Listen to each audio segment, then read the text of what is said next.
Salam sejahtera kepada pencerah kami, Puan Nur Razah Ridwan dan rakan-rakan sekalian. Saya Saksi Slim dan bagi pihak kumpulan kami, saya ingin memulakan pembentangan ini dengan pengenalan kepada tajuk tugasan kami, iaitu penyalahgunaan teknologi maklumat dan komunikasi di Malaysia. Teknologi maklumat dan komunikasi memainkan peranan penting dalam kehidupan moden dan memberi kesan besar dalam bidang pendidikan, ekonomi, sosial dan politik di Malaysia. Platform seperti media sosial, blog dan laman digital memudahkan komunikasi dan akses maklumat. Namun, kemajuan ini turut membawa masalah seperti penyebaran fitnah, berita palsu, buli cyber, penipuan atas talian dan pencerobohan privasi. Penyalahgunaan ICT bukan sahaja mengancam keselamatan individu, malah boleh menggugat keharmonian masyarakat berbilang kaum di Malaysia. Maklumat yang tersebar tanpa kawalan boleh menimbulkan ketegasan sosial dan merosakkan imej institusi negara. Tugasan ini bertujuan mengenal pasti bentuk penyalahgunaan teknologi maklumat dan komunikasi di Malaysia, menganalisis puncanya, serta mencadangkan langkah penyelesaiannya. Ia juga mengaitkan isu ini dengan aspek etika dan kesan terhadap negara, serta menyertakan refleksi kesimpulan sepanjang proses kajian dan penyediaan tugasan. Salam sejahtera. Hari ini saya akan membentangkan faktor pendorong kepada penyalahgunaan teknologi maklumat dan komunikasi di Malaysia. Antara faktor utama ialah kebebasan dalam dunia maya, di mana pengguna boleh berinteraksi secara anonim lalu menyebarkan kenyataan provokatif. Kurangkan pendidikan etika digital juga menyebabkan pengguna tidak sedar kesan menyebaran berita palsu. Selain itu, pengaruh media sosial menjadikan kantongan sensasi cepat tular. Kurangkan penguasaan undang-undang cyber turut memburukkan keadaan serta pengawasan lemah dari keluarga dan komuniti menjadikan golongan muda lebih mudah terdedah kepada kandungan negatif. Justeru, penyalahgunaan ICT memerlukan pendekatan penuh yang melibatkan pendidikan, undang-undang dan kesederaan masyarakat. Sekian, terima kasih. Sekarang, saya dan rakan saya Ezo akan mengambil alih bahagian ini, di mana kami akan membincangkan tentang contoh case isu yang telah berlaku di dalam penyalahgunaan teknologi maklumat dan komunikasi di Malaysia.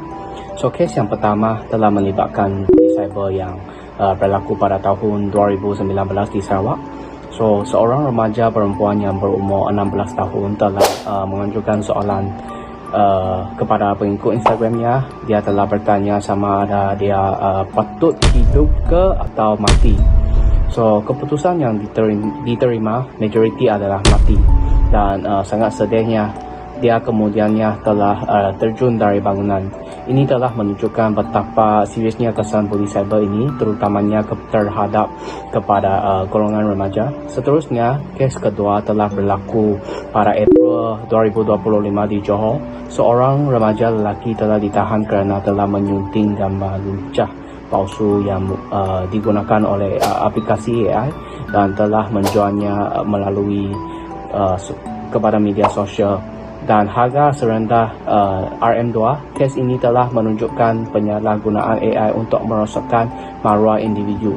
Ya, terima kasih Gabriel. Saya Zen Yang dan saya akan teruskan 3 kes yang berikut. Kes ketiga melibatkan seorang wanita di Johor yang kehilangan RM30,000 Malaysia akibat ditipu oleh lelaki yang dikenali melalui Facebook. Ini adalah contoh bagaimana penipuan dalam talian boleh menyebabkan kerugian kewangan yang besar. Kes keempat berlaku pada Mac tahun ini apabila video menghina umat Islam tersebar di media sosial. Video ini menyebabkan ketegangan antara agama dan menunjukkan bagaimana media sosial boleh digunakan untuk menyebarkan kebencian. Kes terakhir melibatkan penyebaran berita palsu semasa pandemik COVID-19 seperti pasar raya akan ditutup dan vaksin tidak selamat. Berita palsu ini menyebabkan panik dalam kalangan orang ramai dan tindakan undang-undang diambil terhadap mereka yang menyebarkan maklumat palsu ini. Selamat sejahtera. Hari ini saya ingin berkongsi tentang langkah-langkah bagi menangani penyalahgunaan teknologi maklumat dan komunikasi di Malaysia. Pertama, pemantauan oleh seluruh hajangnya komunikasi dan multimedia Malaysia perlu dipertingkatkan penapisan kantungan negatif dan sekitar laman web harus dilakukan secara sistematik. Kedua, peranan ibu bapa dan komuniti sangat penting. Memantau aktiviti dalam talian anak-anak serta menerapkan nilai keselamatan cyber boleh mengurangkan risiko penyalahgunaan.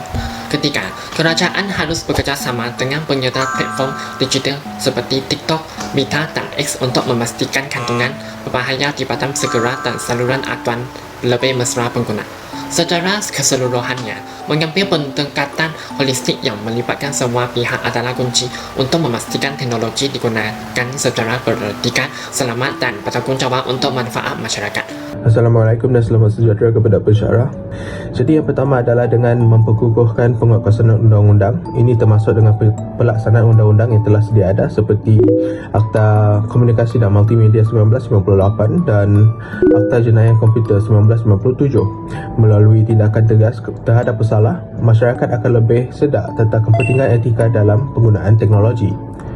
Yang kedua adalah dengan membuat pendidikan literasi digital dengan menerapkan modul seperti pendidikan cyber dalam sistem pendidikan negara. Kita dapat melahirkan generasi muda yang lebih bertanggungjawab dan bijak menggunakan teknologi di usia muda. Terakhir daripada saya adalah dengan membuat kempen kesedaran.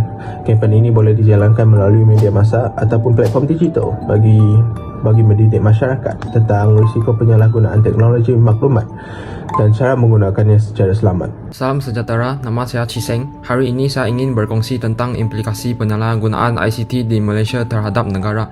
Walaupun media sosial membawa banyak manfaat seperti kemudahan komunikasi dan penyebaran maklumat, penyalahgunaannya telah menimbulkan pelbagai isu serius.